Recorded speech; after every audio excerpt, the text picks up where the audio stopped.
चलिए सीखते हैं स्टेप बाय स्टेप ये engagement look. She is my real client, not a model. So यहाँ मैं मेकअप स्टार्ट करने जा रही हूँ लेंसेज के साथ। बहुत ही नेचुरल शेड के मैंने यहाँ पे इनको लेंसेज दिए थे। The shade name is spice grey and that is from the brand Aqua lenses. ये लेंस कार्ड से आप इसको ऑर्डर कर सकते हैं, इजीली अवेलेबल हो जाएंगे आपको। कंफर्टेबल भी है एंड अफोर्डेबल भी है। जो भी प्रोडक्ट डिटेल रहेगी मैं वीडियो में साथ के साथ आपको बताती रहूँगी। अगर आपको फिर भी ऐसा कोई डाउट है कि you want to know more about any specific product, तो you can write in the comment section and I will reply there. So आपका जब भी कोई क्लाइंट होता है या आप खुद भी होते हैं, पहली बार लेंसेज को वियर कर रहे होते हैं तो थोड़ी प्रॉब्लम आती है। But let me tell you, ये प्रॉब्लम आपको रहने वाली है 10 से 15 मिनट। आप लेंसेज लेते हैं तो उसको डायरेक्ट ओपन करके आइज़ में ना लगाएं। उसका जो मीडियम आता है सॉल्यूशन से उसको अच्छे से उसमें डिप करके वॉश टाइप कर लें और उसके बाद लेंस को यूज़ करें। इसके बाद मैंने की है इनके फेस की क्लींजिंग। क्लाइंट आपको कितना भी बोले कि हमने अभी फेस वॉश किया था, हमारा फेस क्लीन है या जो भी है whatever, but you need to clean. उसके बाद ही आप मेकअप स्टार्ट करें। अब मैंने यहाँ पर लिया है hydrating patches from the brand record. ये आई पैचेस हैं। अब इसका यूज़ क्या होता है? इसका यूज़ ये होता है जब भी आप मेकअप करेंगे तो चांसेस होते हैं अंडर आई एरिया पर क्रीजेस ज़्यादा आती हैं। अगर बहुत ज़्यादा है नेचुरली तो वो बिल्कुल तो ख़त्म नहीं की जा सकती हैं, बट उनको हम थोड़ा कम ज़रूर कर सकते हैं, मतलब एक ब्लरी इफेक्ट दे सकते हैं। तो जब हम इसको, अब मुझे मेकअप में सबसे पहले करना पसंद है आईज़, तो मैं आई मेकअप पहले करती हूँ, बाकी का बेस बाद में करती हूँ, ताकि जो भी फॉल आउट होगा उसको मैं इजीली क्लीन कर पाऊँ, तो मेरा बेस ख़राब ना हो, उसके चांसेस कम हो जाते हैं। तो मैंने यहाँ पर आई बेस यूज़ किया है। ये आई बेस मैंने लिया है from the brand pack cosmetics, जिसको आप PAC भी बोलते हैं, जिसके ब्रशेज़ आप यूज़ करते हैं वही सेम। तो ये HD आई बेस करके आता है, इसमें और भी शेड्स हैं। सो इसको यूज़ किया है। ये बहुत ही अच्छा प्रोडक्ट मैं इसको बोलूँगी, क्योंकि मैं इसको काफ़ी टाइम से यूज़ करती आ रही हूँ। एंड एक तो क्रीजेस बहुत कम देता है, ईज़िली ब्लेंडेबल है एंड कवरेज बहुत अच्छी देता है। सो इसको हम आई बेस पे यूज़ करेंगे।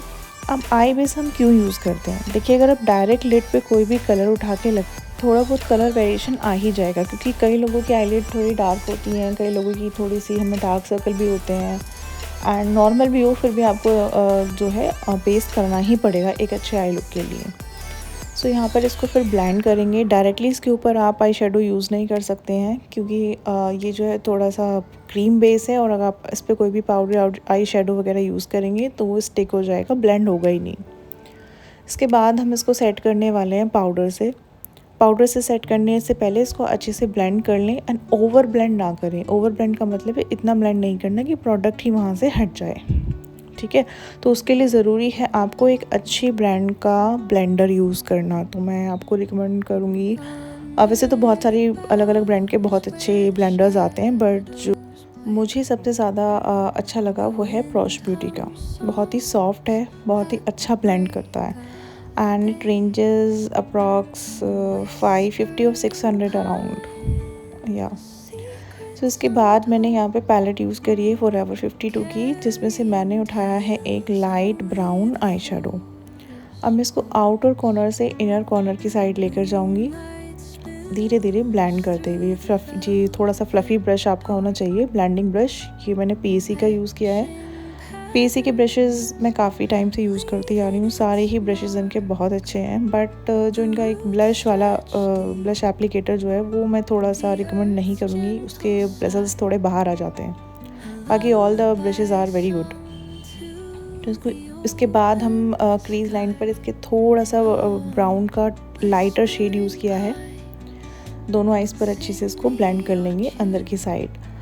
यहाँ पर एक्चुअली जब भी हम ब्रश से आई शेडो को ब्लेंड करेंगे तो याद रखिए आप ब्रश को बहुत आगे से नहीं पकड़ेंगे, थोड़ा पीछे की साइड से ही पकड़ेंगे, क्योंकि अगर आगे की साइड से पकड़ के आप ब्लेंड करते हैं तो उस पर प्रेशर ज़्यादा लगेगा एंड ब्लेंडिंग अच्छी भी नहीं होगी, और जो आपने अंदर आपका एक बेस बनाया है वो भी ख़राब होने के चांसेस बढ़ जाएंगे। तो यहाँ पर मैंने डार्क ब्राउन, फिर लाइट ब्राउन, और फिर एक जो क्रीज को ब्लेंड करने के लिए उससे थोड़ा सा और लाइट शेड लिया है। 3 शेड का मैंने यहाँ पर यूज़ किया है। बस इसी को अच्छे से अंदर की साइड ब्लेंड कर। अगर अभी तक आपने मेरा चैनल सब्सक्राइब नहीं किया है तो चैनल सब्सक्राइब कर लें। मैं ऐसे ही ट्यूटोरियल्स आपके लिए लाती रहूँगी एंड ईज़िली आप मेकअप सीख सकते हैं। मैंने भी कहीं से पर्टिकुलरली मेकअप सीखा नहीं है, 2-3 ईयर्स मैंने खुद से प्रैक्टिस की है, बहुत सारे मेकअप आर्टिस्ट की वीडियो देखी हैं अलग अलग, जिनका जो बेस्ट पार्ट था वहाँ से उठा करके मैंने सीखा है। सो अभी तक ये मेरी सारी सेल्फ लर्निंग है बाय माय एक्सपीरियंस। आपके जो भी डाउट्स रहते हैं किसी प्रोडक्ट से रिलेटेड या किसी टेक्निक से रिलेटेड, आप मुझे कमेंट में लिख सकते हैं। मैं आपका वहाँ पर ट्राई करूँगी कि जल्दी से जल्दी आंसर कर पाऊँ। इसको ब्लेंड करने के बाद में मेरा यहाँ मन था थोड़ा स्मोकी टच देने का लाइनर पे, तो मैंने यहाँ पर एक ब्लैक आई पेंसिल यूज़ की है।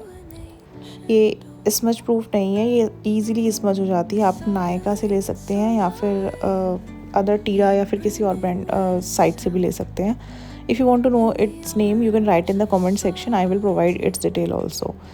इसकी जगह पर आप कोई भी काजल पेंसिल यूज़ कर सकते हैं जो ईजिली ब्लेंड हो जाए। तो पहले मैंने इसको एक आई पर अप्लाई किया है, दूसरी पर साथ में अप्लाई इसलिए नहीं किया है क्योंकि पहले मैं इसको ब्लेंड करूँगी। तो एक आई पर अप्लाई किया, फिर एक ब्रश लिया और ब्रश से मैं इसको स्मच करूँगी। स्मच करने के बाद I will go to the second eye. अब स्मच करने का भी एक तरीका है। पहले जब आपने ये पेंसिल से लगाया था सीधे ईजिली कोई भी रफली आप एक लाइन ड्रॉ करेंगे, उसको ब्लेंड करेंगे। ब्लेंड करने के बाद में मैंने यहाँ पर सेम ब्लैक कलर का एक आई शेडो उठाया और उसको इसके साथ में लेकर के स्मच कर दिया। डार्क ब्राउन भी आप यहाँ पर ले सकते हैं, that is totally up to you. So इसको मैं अच्छे से यहाँ पर ब्लेंड कर रही हूँ। उसके बाद अब सेकेंड आई पर जाते हैं। सेकेंड आई पर सेम सिमिलर आपने एक लाइन ड्रॉ कर देनी है। ऐसा कोई हार्ड एंड फास्ट रूल नहीं है कि बिल्कुल फिनिशिंग के साथ ही आपकी लाइन जाएगी। एक रफली लाइन आप इस पर ड्रॉ करेंगे। ड्रॉ करने के बाद में सेम पहले आप ब्रश लेंगे, ब्रश से आप इस लाइन को स्मच करेंगे। स्मच करने के बाद आपने फिर अगेन आई शेडो लेना है। अब आई शेडो के साथ में इसको स्मच करेंगे। अब देखिए कितनी अच्छी इसकी फिनिश आने वाली है। अब मैंने सेम आई शेडो पैलेट से उठाया है एक शिमर शेड जो कि लाइट गोल्डन कलर का है, इनके आउटफिट से मैच करता हुआ। इसको इनर कॉर्नर से मिड ऑफ द लिड तक आप इसको लगाएंगे एंड सेम मैं दूसरे आई पर एप्लीकेबल करूँगी। फिंगर की हेल्प से मैं इसलिए लगा रही हूँ कि जब भी हम शिमर शेड लगाते हैं फिंगर की हेल्प से वो बहुत अच्छा पिगमेंट देता है एंड इतना वो ब्रश से भी नहीं देता है। तो ब्रश की हेल्प से मैं इसको अच्छे से इसमें स्मच करने की ट्राई करूँगी कि कोई भी हार्श लाइन इस पर क्रिएट ना रहे। आई मेकअप आप जब भी करें आपकी ब्लेंडिंग बहुत अच्छी होनी चाहिए ताकि जो हार्श लाइन है वो सारी इजीली एक दूसरे में स्मज हो जाए। तो आपका जो आई लुक आने वाला है वो बहुत ज़्यादा इन्हेंस होकर के आएगा। छोटी छोटी ट्रिक्स एंड टेक्निक्स होती हैं, अगर आप इसको ध्यान में रखेंगे तो आप खुद से भी बहुत अच्छा मेकअप कर सकते हैं। इसमें कोई बहुत हार्ड एंड फास्ट रूल नहीं है। अब जब मैंने ये शिमर शेड अप्लाई किया था तो जहाँ पर ये मैंने कि ब्लैक काजल को स्मच किया था तो इसके ऊपर वो थोड़ा सा गोल्डन इफेक्ट आ गया था। तो मैं फिर से सेम पैलेट से एक ब्लैक एंड ब्राउन को मिक्स करके शेड उठाऊंगी और फिर से इस काजल को क्या करेंगे हम स्मच करेंगे। जो आई पेंसिल हमने यहाँ पर यूज़ कर दी ताकि वो जो एक स्मोकी ब्लैक लुक देने का मन था वो दिखाई दे, क्योंकि वो जब हमने यहाँ पर एक शिमर शेड यूज़ किया था तो वो उससे कहीं ना कहीं दब गया था, उस पर गोल्डन इफेक्ट आ गया था बेसिकली। तो इसको अच्छे से स्मच कर दूंगी। स्मच करने के लिए मैंने यहाँ पर बहुत ही छोटा एक टिप वाला ब्रश यूज़ किया है। जो भी आपने ब्रश एक्सेट्रा की डिटेल चाहिए you can write in the comment section, I will provide. Brand है इसका अगेन PAC। सो दोनों आइज़ पर इसको अच्छे से मैंने ब्लेंड कर लिया है। वीडियो थोड़ी लंबी है आई नो, बट इसको अगर मैं फास्ट करके बनाती तो वो फिर शायद इतनी अच्छे से आप इसको सीख नहीं पाते। एंड पर्पज़ यही है कि जब आप इसको देखें तो आप इससे कुछ लर्न भी करें। सो उसके बाद मैंने आउटर कॉर्नर पे जो भी मेरी हार्श लाइन थी, मैंने जो प्रोडक्ट यूज़ किया था उसको इनर कॉर्नर की साइड में फिर से क्रीज की साइड में फिर से मैं इसको ब्लेंड करूँगी। दोनों आइज़ की ब्लेंडिंग कंप्लीट करने के बाद मैं उठाऊँगी यहाँ पर एक लाइटर शेड, ताकि जो हमारी आईब्रोज़ के नीचे वाला जो जस्ट नीचे वाला एरिया है यहाँ पर आप अगर कलर कुछ भी आपका ऊपर गया है तो कोई भी हार्श लाइन अगर रह गई है तो वो इसके साथ अच्छे से ब्लेंड हो जाएगी। यहाँ पर मैंने बहुत ही लाइट शेड यूज़ किया है, पीच कलर टाइप, या फिर आप कह सकते हो उसको थोड़ा सा वाइट कास्ट जैसा पाउडर होता है ना हमारा compact powder, similar to that light shades वाला। सो आफ्टर दैट सेम मैं दूसरी आई में भी कर लूँगी इसको, ताकि जो भी हार्श लाइन है वो मेरी दिखाई ना दे, ईजिली सब कुछ एक दूसरे के साथ मर्ज हो जाए, ब्लेंड हो जाए। जितनी अच्छी आपकी ब्लेंडिंग होगी उतना ही सॉफ्ट आपका आई लुक निकल के आएगा। जब भी आप आई शेडोज़ को अप्लाई करते हैं तो आई शेडोज़ की अच्छे से ब्लेंडिंग होनी बहुत ज़रूरी है। इसके लिए आपके ब्रशेज़ का अच्छा होना भी बहुत ज़्यादा इम्पॉर्टेंट है। ब्रशेज़ वैसे तो बहुत सारी ब्रांड के अलग अलग आ रहे हैं, बहुत अच्छे भी आ रहे हैं। जो मैंने पर्सनली यूज़ किए हैं मैं उसको बता सकती हूँ सिर्फ यहाँ पर। तो PAC के अच्छे हैं, प्रॉश के अच्छे हैं यहाँ पर। इसके बाद मैंने यहाँ यूज़ किया है ये प्रेस ग्लिटर में यहाँ यूज़ कर रही हूँ अगेन PAC का। इसमें आपको ग्लू यूज़ नहीं करना होता है, ये सिर्फ आपको प्रेस का मतलब ही है कि आप इसको लेंगे डायरेक्टली जहाँ पर आपने शिमर लगाया था, गोल्डन शिमर, उसके ऊपर आप इसको टैप टैप करके लगा देंगे। अब इसके बाद हम आइज़ के नीचे हमारा जो भी फॉल आउट एक्सेट्रा हुआ था उसको क्लीन करेंगे वेट वाइप्स की हेल्प से, ताकि हमारा जो अंडर आई वाला एरिया है ये सारा क्लीन हो जाए। इसको क्लीन करने के बाद मैं यहाँ पर यूज़ करने वाली हूँ इनके फेस पर मॉइस्चराइज़र। ये है मैं एम्ब्रोलिस का मैंने यहाँ पर लिया है। बहुत ही अच्छा मॉइस्चराइज़र मैं इसको बोलूँगी, यानी हर स्किन टाइप पर ऑलमोस्ट चला जाता है। अब इसको हम अच्छे से पूरे फेस पर स्प्रेड करेंगे। स्प्रेड करने के बाद हम इसको थोड़ा एक मसाज टाइप फेस पर हम थोड़ी करेंगे इसकी, एंड उसके बाद हम इसको कुछ टाइम के लिए छोड़ देंगे। आपने यहाँ पर गैप ज़रूर देना है जब भी आप CTM अपना करेंगे। तो जब आप यहाँ पे मॉइस्चराइज़र अप्लाई करेंगे उसको लगा करके अच्छे से फेस पर मसाज करने के बाद में इसको छोड़ देंगे एटलीस्ट 4 to 5 मिनट। आपके पास बहुत कम टाइम है तो एटलीस्ट 2 to 3 मिनट्स तो आपने छोड़ना ही है। अब इसको अच्छे से पूरे फेस पर मैं स्प्रेड कर दूँगी ताकि इनकी स्किन इसको अच्छे से अब्जॉर्ब कर ले। तो आप अगर लेयर पे लेयर एकदम कॉन्टीन्यूसली लगाते रहेंगे तो स्किन इतनी जल्दी उतना एब्जॉर्ब कर नहीं पाएगी। सो यहाँ पर मैंने इसको लगा करके कुछ टाइम के लिए छोड़ दिया। अब मॉइस्चराइजिंग वाला पार्ट हो चुका है। इसके बाद हम यहाँ पर प्राइमर यूज़ करेंगे। प्राइमर मैंने यहाँ पर ऑयल प्राइमर इनके फेस पर यूज़ किया है। ऑयल प्राइमर है ये ब्रांड अगेन PAC का, बहुत अच्छा प्राइमर है। मैं काफ़ी टाइम से इसको यूज़ करती भी आ रही हूँ। एंड मैंने कई जगह ये भी सुना था कि कई आर्टिस्ट से सुना है कि अगर आप ऑयल प्राइमर यूज़ कर सकते हैं तो आपके फाउंडेशन के ऑक्सीडाइज होने के चांस बढ़ जाते हैं। But with my personal experience I can tell you कि मैंने इसको जितनी भी बार यूज़ किया है ऐसा कुछ भी मेकअप में कभी मैंने ऐसी प्रॉब्लम नहीं देखी है। तो ये डिपेंड करता होगा शायद फाउंडेशंस के ऊपर भी। तो मैंने यहाँ पर Forever 52 का फाउंडेशन यूज़ किया था which is Pro Art HD। सो उसके साथ ये बहुत अच्छा जाता है। इसको भी अच्छे से आप स्किन पर ब्लेंड कर देंगे, मसाज टाइप करने के बाद में आप इसको ऐसे ही ईजिली कुछ टाइम के लिए छोड़ देंगे। एटलीस्ट 4 to 5 मिनट आपने यहाँ पे गैप देना है ताकि स्किन इसको अच्छे से अब्जॉर्ब कर ले। ध्यान रहे ओवर मॉइस्चराइज़ नहीं करना है, ओवर प्राइम नहीं करना है। मतलब बहुत ज़्यादा मॉइस्चराइज़र नहीं लगा देना है एंड बहुत ज़्यादा प्राइमर नहीं लगा देना है। जब अगर आप किसी भी चीज़ को ओवर करेंगे तो फिर आपका बेस उतना अच्छा नहीं आएगा। इसके बाद आई लैशेज़ यूज़ करी हैं। आई लैशेज़ मैंने यहाँ पर यूज़ करी हैं from the brand Recode. I recently bought this I lashes, ये इनकी न्यू लॉन्च है एंड काफ़ी अच्छी हैं।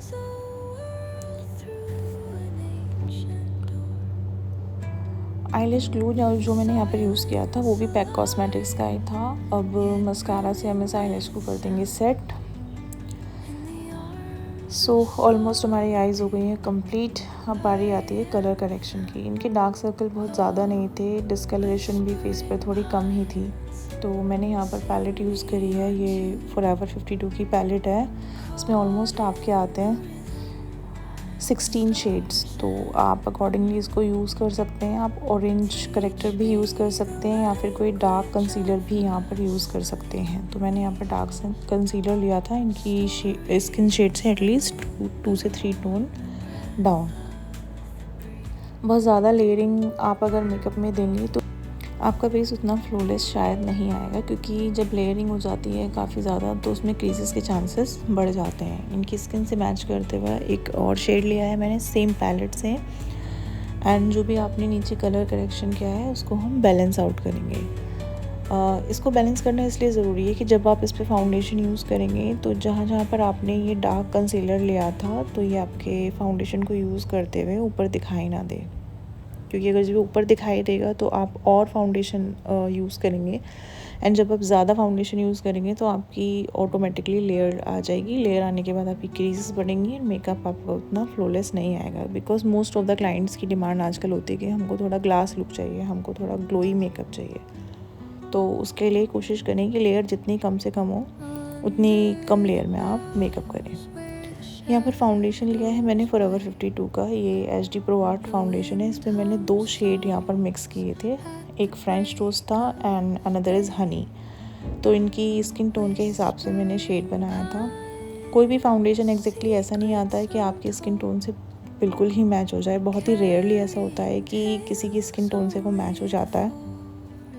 आपको यहाँ पर शेड्स खुद के बनाने पड़ते हैं, तो आपको एटलीस्ट 2 से 3 शेड्स तो रखनी ही पड़ेंगे अपने पास, एंड आप उसको मिक्स एंड मैच करें। जो भी आपका या आपके क्लाइंट का शेड है आप उसके अकॉर्डिंग उस शेड को बनाएं।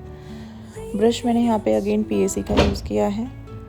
जब आप फाउंडेशन को पैलेट पर लेते हैं तो आपको उसको थोड़ा सा मिक्सअप भी करना होता है, मल्सीफाई भी करना होता है फिंगर की हेल्प से, क्योंकि अब अगर डायरेक्ट बॉटल से निकाल के उसको डायरेक्ट फेस पर लगा देंगे तो उतना अच्छा ग्लोई इफेक्ट नहीं देगा। तो उसको पहले एक पैलेट पे लें। अगर आपने उसमें कुछ और मिक्स करना है, इल्यूमिनेटर यूज़ करना है या कुछ और यूज़ करना है, उसको मिक्स करें, अच्छे से मल्सीफाई करें, उसके बाद ही आप इसको यूज़ करें। उसके बाद मैंने यहाँ पर स्पॉन्ज ये प्रॉश ब्यूटी का है and it gives really nice result, you can try it. उसको अच्छे से ब्लेंड कर रही हूँ। ब्लेंड आपने बहुत अच्छे से करना है। जब आप ब्लेंड करेंगे तो आप इस चीज़ को ध्यान में रखें कि कोई भी फेस का कॉर्नर, ईयर या फिर नेक वाला जो हमारा एरिया होता है, कुछ भी आपका ब्लेंडिंग से छूटे ना, क्योंकि अगर आप ईयर वाला एरिया छोड़ेंगे तो फिर अलग से दिखाई देंगे, शेड मैच नहीं होगा। तो आपने ब्लेंडिंग बहुत अच्छे से करनी है। यहाँ पर देखिए मैं आइज़ के नीचे ब्लेंडिंग जो कर रही हूँ, आपने देखा कि मैंने यहाँ पे जो फाउंडेशन यूज़ किया था वो मैंने डायरेक्ट आइज़ के नीचे नहीं किया था। तो यहाँ पर मेरे नीचे फाउंडेशन था, इसी को ब्लेंड करते करते ऊपर लेके जा रही हूँ ताकि मैं कम से कम लेयरिंग दूँ आइज़ के नीचे। तो हम यहाँ पर आपको एक चीज़ सीखने को मिलेगी कि जब आप आइज़ के नीचे जितना कम से कम प्रोडक्ट लगाएंगे उतने ही कम आपके क्रीजेस के चांसेस होंगे, क्योंकि अंडर आई एरिया पर लाइंस आती ही आती हैं in most of the cases. And बहुत से लोगों को लाफिंग लाइंस का भी प्रॉब्लम होता है, तो वहाँ पर भी आपने ध्यान रखना है, ओवर प्रोडक्ट नहीं करना है। तो लाइट से लाइट आप लेयरिंग रखेंगे उतना ही फ्लॉलेस आप लुक को अचीव कर पाएंगे। अब फेस की ब्लेंडिंग हो चुकी है यहाँ पर ऑलमोस्ट कंप्लीट। फिर भी आपने देख लेना है कि कहीं पर अगर रिक्वायरमेंट है तो आप उसको भी फिर से ध्यान रख के दोबारा भी इसको कर सकते हैं। अगर आपको यहाँ पर लग रहा है कि मेरा शेड थोड़ा सा लाइट हो गया है या फिर मतलब मुझे थोड़ा सा और डार्क करना था, तो अकॉर्डिंगली आप यही एक स्टेप है जहाँ पर आप उसको चेंज कर सकते हैं और यहाँ पर अपने क्लाइंट को दिखाएंगे और उनसे पूछेंगे are you okay with this shade. अगर क्लाइंट को थोड़ा लाइट करना है या डार्क करना है तो आप अकॉर्डिंगली इसको यहीं पर चेंज कर देंगे। मतलब अगर लाइट करना था तो आप थोड़ा लाइट फाउंडेशन ले लेंगे, डार्क करना था थोड़ा सा डार्क कर देंगे। उसके बाद मैंने यहाँ पर यूज़ किया है blush, that is from forever 52, liquid brush है। लिक्विड ब्रश हम यहाँ पर यूज़ क्यों करते हैं, क्योंकि जो आप पाउडर ब्रश यूज़ करते हैं वो कुछ टाइम बाद उड़ जाते हैं मतलब हल्के हो जाते हैं। तो अब अगर लिक्विड ब्रश यूज़ करेंगे, इसके बाद जब पूरा बेस आपका रेडी हो जाएगा, इसके बाद आप अगेन इसके ऊपर से पाउडर ब्रश को यूज़ करेंगे तो आपका जो ब्रश है वो काफ़ी टाइम तक स्टे करेगा। That is the reason behind it. अब यहाँ पर हम करने वाले हैं face highlighting with the help of concealer. तो ये कंसीलर मैंने यहाँ पर यूज़ किया है फ्रॉम द ब्रांड फॉरएवर 52। जब आप लिक्विड हाईलाइटिंग करेंगे तो आपने याद रखना है कि आपका जो फाउंडेशन का शेड था उससे ये एटलीस्ट 2 टोन लाइटर ही होना चाहिए। अगर सिमिलर होगा तो ये आपको हाईलाइटिंग इफ़ेक्ट नहीं देगा। जब आप कंसीलर से हाईलाइटिंग करेंगे तो आपने यहाँ पे ध्यान रखना है, स्पेशली अंडर आई एरिया पर, कि आपने जहाँ पर कंसीलर अप्लाई किया है वो बिल्कुल आई की जो आपकी लोअर लाइन है, वाटर लाइन, उसके आसपास आप इसको अप्लाई नहीं करेंगे। चीक से जस्ट ऊपर और अंडर आई एरिया से जस्ट नीचे आप इसको अप्लाई करेंगे, क्योंकि जितना ज़्यादा पास इसको आई काजल वाली जो लाइन होती है हमारी, उसके पास अगर जितना आप पास में इसको अप्लाई करेंगे उतनी ही ज़्यादा आपकी क्रीजेज आएंगी। तो प्रोडक्ट इकट्ठा ना हो, इससे बेटर है कि आप इसको थोड़ा सा नीचे अप्लाई करें और धीरे धीरे इसको ब्लेंड करते हुए ऊपर की साइड ले जाएं। उसके बाद आपकी जो फिनिश आएगी वो बहुत अच्छी आने वाली है। Now you can see the difference कि ब्लेंडिंग की हेल्प से कोई भी यहाँ पर क्रीजेस नहीं दिखाई दे रही हैं। अब जहाँ जहाँ पर हमने प्रोडक्ट को लगाया था सिर्फ उसी स्पेसिफिक एरियाज़ पर हम इसको ब्लेंड करेंगे। जब आप ब्लेंडिंग करेंगे तो आपका जो ब्लश वाला पार्ट है एंड आपका जो हाईलाइटिंग वाला पार्ट है उसको आप आपस में मर्ज कर देंगे, बट आपने ब्लश को हाईलाइटिंग वाले पार्ट पर और हाईलाइटिंग वाले पार्ट को ब्लश वाले पार्ट पर नहीं लेकर के आना है। अब यहाँ पर इनके फेस पर मैंने कॉन्टोरिंग नहीं की थी क्योंकि इनका फेस मुझे ऑलरेडी स्ट्रक्चर्ड लग रहा था, तो मैंने यहाँ पर इसलिए कॉन्टोरिंग नहीं दी थी। That is totally up to you. आप अगर आप कॉन्टोरिंग देना चाहते हैं तो आप कर सकते हैं। इसके बाद मैंने लिया है यहाँ पर पिंक पाउडर। पहले मैं आई के नीचे की जो भी क्रीजेस हैं उसको हटा लूँगी। हटाने के बाद मैं इसको पाउडर से सेट करूँगी। तो अब हम करने जा रहे हैं अपने बेस को सेट। सबसे पहले मैं यहाँ पर सेट करूँगी अंडर आई एरिया। तो अंडर आई एरिया को सेट करने के लिए मैंने लिया है यहाँ पर pink powder from the brand forever 52। Pink powder मैं यहाँ पर इसलिए यूज़ करना पसंद करती हूँ क्योंकि जो भी आपकी थोड़ा भी येलो इफेक्ट अगर आ रहा है आपके अंडर आई एरिया पर, वो थोड़ा सॉफ्ट हो जाता है, ब्लरी टाइप का पिंकिश। तो दैट्स वाई मैं अंडर एरिया पर पिंक पाउडर यूज़ करना प्रेफर करती हूँ। बाकी का जो भी हमारा बेस है उसको मैं यहाँ पर ट्रांसल्यूसेंट पाउडर से सेट करूँगी। ट्रांसल्यूसेंट पाउडर मैंने यहाँ यूज़ किया है पैक कॉस्मेटिक्स का, अगेन जिसको आप PAC भी बोल सकते हैं। तो इसका मैंने ट्रांसल्यूसेंट शेड लिया है ये, एंड इसमें कोई भी किसी भी टाइप का शेड नहीं होता है। तो आप जो भी आपके फाउंडेशन का कलर था वही एक्चुअल कलर आपको दिखेगा। अब इस स्टेज पर अगर आप इसके बाद यूज़ करना चाहते हैं कॉम्पैक्ट पाउडर, तो आप ट्रांसल्यूसेंट पाउडर के बाद उसको यूज़ कर सकते हैं। कॉम्पैक्ट पाउडर थोड़ा सा कंसिस्टेंसी में हैवी होता है, जो कि आपको थोड़ा सा ब्लरी इफ़ेक्ट देता है। तो इनके बेस को कर दिया है मैंने यहाँ पर सेट करने के बाद मैं यहाँ पर थोड़ा सा और फिनिशिंग लाइन देना चाह रही थी क्योंकि मैंने यहाँ पर कॉन्टोरिंग नहीं की है। तो उसके बाद मैंने इसको जो भी मुझे लग रहा था कि हाँ ये एरिया पे दोबारा से सेट करने की ज़रूरत है, तो मैंने फिर से थोड़ा सा ट्रांसल्यूसेंट पाउडर लिया और इनके बेस को सेट किया। बेस सेट करना इसलिए इम्पोर्टेंट है, अगर आपको मेकअप को स्टे कराना है तो आपको बेस को सेट करना ही पड़ेगा पाउडर की हेल्प से। अगर आप इसको ऐसी फाउंडेशन वाली लेयर पे छोड़ देंगे और बिल्कुल भी इसको सेट नहीं करेंगे तो आप कोई भी यहाँ पर फिक्सिंग स्प्रेस के बाद यूज़ कर लें, ये आपका जो भी आपका बेस है वो बाहर आएगा ही आएगा। मतलब जब आप फेस को टच करेंगे तो वो हटने के चांसेस बढ़ जाएंगे। तो इसलिए पाउडर सेटिंग बहुत ज़रूरी है आपके बेस को लॉक करने के लिए। That is totally depend on you कि आप उसको थोड़ा हैवी पाउडर से सेट करना चाहते हैं या फिर लाइट से करना चाहते हैं। जितना लाइट आप रखेंगे उतना ही ज़्यादा सॉफ्ट लुक आप दे पाएंगे अपने मेकअप को। हाँ, आफ्टर दैट अब हम यहाँ सेट करने वाले हैं इनके आईब्रोज सेट करने के लिए मैंने यहाँ पर जो ब्रश यूज़ किया है वो रियल टेक्निक का ब्रश है। एक साइड से स्पूली ब्रश है, दूसरी साइड से आप इससे अच्छे से आईलाइनर भी लगा सकते हैं और आप इससे ब्रॉज भी सेट कर सकते हैं ईजिली। प्रोडक्ट जो मैं यहाँ पर यूज़ कर रही हूँ ये है यहाँ पर brown jail eyeliner from the brand forever 52। आप यहाँ पर किसी छोटी छोटी एक आजकल बड़ी कॉम्पैक्ट सी शेडो भी आती हैं जिसमें 4 to 5 शेड्स आते हैं ब्रॉज सेटिंग के लिए, आप उनको भी यहाँ पर यूज़ कर सकते हैं। जैसे अगर आप पर्सनल यूज़ में यूज़ करना चाहते हैं एक अफोर्डेबल ब्रांड में तो आप स्विस ब्यूटी का ले सकते हैं। उसके अंदर 4 शेड आते हैं ब्रॉज सेट करने के लिए, वो भी काफ़ी अच्छा सेट करता है। हाँ, बट मुझे प्रोफेशनली ये यूज़ करना पसंद है, तो that is up to you. तो ब्रॉज को कर लिया है मैंने यहाँ पर सेट। सिमिलरली मैं दूसरी ब्रॉज को भी सेट करूँगी। ब्रॉज सेट करने का तरीका बहुत ही सिंपल होता है। पहले आप ऊपर की साइड से एक लाइन को ड्रॉ करें, फिर आप नीचे की साइड से दूसरी लाइन को ड्रॉ करें और बीच के पार्ट को आप फिल कर दें।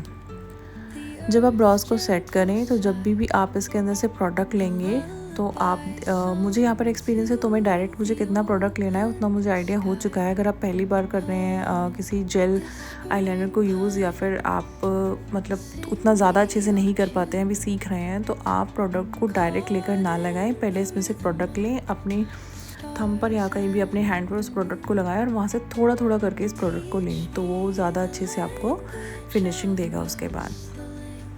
अब यहाँ पर मैं थोड़ा सा और इसको हाईलाइटिंग देना चाह रही थी इनके ग्लिटर को, तो ये मेरे पास चारमेसी मिलानो का एक हाईलाइटर था, तो ये मैंने यहाँ पर थोड़ा यूज़ किया है। तो आपने देखा होगा इसको इसने डायरेक्टली थोड़ा सा पॉपअप कर दिया है इसको। सो ये आइज़ हो चुकी हैं कंप्लीट, बेस भी हमारा ऑलमोस्ट कंप्लीट हो चुका है। तो अब लुक को कंप्लीट करेंगे लिपस्टिक के साथ। लिपस्टिक के लिए मैं यहाँ पर लाइनर यूज़ कर रही हूँ, बहुत ही अफोर्डेबल एंड बहुत ही अच्छे लाइनर है स्विस ब्यूटी के, and it cost only around I think 68 और 70 रुपीज़। तो लाइनर में तो आई डोंट रिकमेंड यू कि बहुत ज़्यादा आप इसमें पैसा इन्वेस्ट करें। जो भी आपको अच्छी ब्रांड में अफोर्डेबल मिल पा रहा है आप उसको यूज़ यहाँ पर करें। तो पहले यहाँ पर हम इसकी आउटलाइन कर लेंगे। आउटलाइन इसलिए ज़रूरी है कि जब आप लिपस्टिक को यहाँ पर अप्लाई करेंगे तो आपको पता होगा कि आपने लिपस्टिक कहाँ कहाँ तक लगानी है, मीन्स वो आपके लिप की जो बाउंड्री है उसके बाहर जाने के चांसेस कम कर देगी। तो इसलिए हम यहाँ पर लाइनर का यूज़ करते हैं। अब इस लाइनर को यूज़ करने के बाद मैं ब्रश की हेल्प से इसको कर दूँगी थोड़ा मर्ज। उसके लिए मैंने यहाँ पर ली है ये पैलेट फॉरएवर 52 की लिप शेड्स की। ये जो लिप शेड पैलेट आती है इससे आप कोई भी कलर बना सकते हैं। उसके लिए आपको बस कलर थ्योरी का पता होना चाहिए। अगर आप ऑलरेडी अच्छे हैं कलर थ्योरी में तो आपके लिए बहुत इजी है किसी भी कलर की लिपस्टिक को खुद से बनाना। तो मैंने यहाँ पर एक शेड उठाया था इस पैलेट से। शेड उठाने के बाद मैंने इनकी जो भी लिप लाइनिंग की थी इसको पूरा फिल कर दिया है इस लाइट न्यूड ब्राउन से। इसको के बाद में जो भी हमारी हमने जो शेड्स लगाए थे अगर वो थोड़े भी आउटर गए हैं लिप लाइनर से तो हम उसको यहाँ पर बैलेंस आउट करेंगे कंसीलर के साथ में, शार्पनेस देंगे। तो यहाँ पे जो कंसीलर आप यूज़ करेंगे ध्यान रहे कि आपका जो भी फाउंडेशन है उससे डार्क ना हो, नहीं तो वो लाइन आपकी दिखाई देगी। तो सिमिलर काइंड ऑफ शेड आपका यहाँ पर होना चाहिए। इसके बाद इसको शार्पनेस देने के बाद में यहाँ पर लिक्विड लिपस्टिक अप्लाई करूँगी मैं, that is again from the brand forever 52। This lipstick name is sensational and ये इसका ही एक थोड़ा सा पिंकिश शेड का न्यूड ब्राउन कलर मैंने यहाँ पर लिया है। उसको मैं इस बेस के ऊपर अच्छे से लगा दूँगी।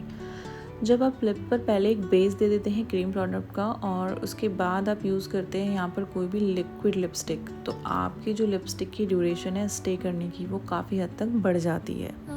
तो इसलिए पहले यहाँ पर हम लिप पे देते हैं एक बेस और बेस देने के बाद हम यूज़ करते हैं यहाँ पर लिक्विड लिपस्टिक। तो इसको मैं अच्छे से यहाँ पर फिनिशिंग के साथ इस पर अप्लाई करूँगी। क्योंकि हमारा जो मैंने इसके इनर साइड पे यूज़ किया था शेड वो थोड़ा सा ब्राउन के साइड पर था, तो जब मैंने इस पर न्यूड पिंक यहाँ पर अप्लाई किया तो इसने बहुत अच्छी एक लाइनिंग के साथ इफ़ेक्ट दिया। तो आप भी इस ट्रिक को यूज़ कर सकते हैं अपने लिप्स को थोड़ा पाउडी दिखाने के लिए, क्योंकि आजकल बहुत ट्रेंड है फिलर्स एक्सेट्रा का, तो हर कोई फिलर्स नहीं करा सकता है, तो obviously this is the best way. Now अब हम यहाँ पर यूज़ करेंगे पाउडर ब्लश। पाउडर ब्लश मैंने यहाँ पर लिया है चारमेसी मिलानो का। तो अब देखिए अपने जो आपने एक बार जो लिक्विड ब्लश यूज़ किया था वो लेयरिंग के बाद थोड़ा कम दिख रहा था, तो अब इसके ऊपर से हम यहाँ पे पाउडर ब्लश दे देंगे तो ये बहुत ही अच्छी फिनिशिंग देगा। तो लुक हमारा हो गया यहाँ पर ऑलमोस्ट कंप्लीट। अब हाइलाइटर पार्ट हमारा बचता है। तो हाइलाइटिंग मैं यहाँ जो करने वाली हूँ वो करने वाली हूँ कैरेक्टर कॉस्मेटिक्स की पैलेट से। कैरेक्टर कॉस्मेटिक्स का हाइलाइटर का पैलेट बहुत अच्छा है, इसमें 4 शेड आपके आते हैं। हाइलाइटिंग का बहुत ही सिंपल सा रूल है, जितनी डार्कर आपकी स्किन होगी उतना ही डार्कर आप हाइलाइटर यूज़ करेंगे। मतलब अगर कोई डस्की स्किन का है तो उन पर डार्क शेड का हाइलाइटर जाएगा, और कोई अगर बहुत फेयर की साइड है या मीडियम की साइड है तो मीडियम की साइड पर तो आप 2 शेड्स को भी मिक्स कर सकते हैं, बट अगर कोई फेयर की साइड है तो उन पर लाइट कलर का हाइलाइटर जाएगा। तो यहाँ पे मैंने हाइलाइटिंग ब्रश की हेल्प से मैं फेस को कर रही हूँ हाईलाइट। जो भी हाइलाइटिंग वाले एरियाज़ है सिर्फ उसी पार्ट पर आप इसको यूज़ करेंगे। जब आप इसको यूज़ करेंगे तो आप अपने क्लाइंट को बोलेंगे क्लाइंट थोड़ा स्माइल करे, ताकि आपको पता चले कि आपने इस हाइलाइटर को कहाँ तक अप्लाई करना है। अब जब मैंने इसको यूज़ किया था तो मैंने इस ब्रश पे थोड़ा सा हाइड्रेटिंग स्प्रे यूज़ किया था, किसी भी ब्रांड का आप ले सकते हैं। तो उससे क्या होगा कि फेस पर जब आप हाइलाइटर को यूज़ करेंगे तो थोड़ा चंकी इफ़ेक्ट नहीं देगा। और जब आप इस हाइलाइटर को फेस पर यूज़ करेंगे तो मैं यहाँ पर रिकमेंड करूँगी कि आप फिंगर की हेल्प से अपने जो भी हाइलाइटर उसको थोड़ी सी फिनिशिंग दें। यहाँ पर एक और चीज़ I want to add that कि अगर आपको कोई पिंपल प्रोन स्किन है आप उस पर अवॉइड करेंगे हाइलाइटिंग पार्ट, क्योंकि आप अगर यहाँ पर हाईलाइटिंग पार्ट करेंगे तो जो भी आपके पिंपल एक्सेट्रा हैं वो और ज़्यादा उभर कर दिखाई देंगे। उसके बाद मैंने यहाँ पर रेनी का लिया है lip gloss, and lip gloss से कर रहे हैं हम लुक को कंप्लीट। एंड आपने जो भी आई लुक किया था उसकी लोअर लिड पे भी आप जो लाइट ब्राउन कलर का शेड था उसको यूज़ कर देंगे, एंड वाटर लाइन पर आप वाइट काजल यूज़ कर सकते हैं।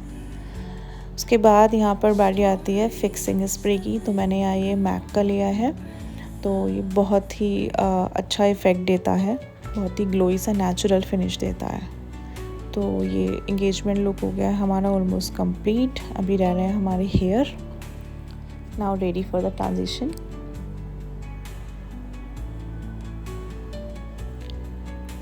She was really happy after achieving her look because whatever she has decided it was almost same. यहाँ पर मैंने स्टोन बिंदी का यूज़ किया था, and now she is ready. Now you can see. Right in the comment section कि आपको कैसा लगा ये लुक, एंड डू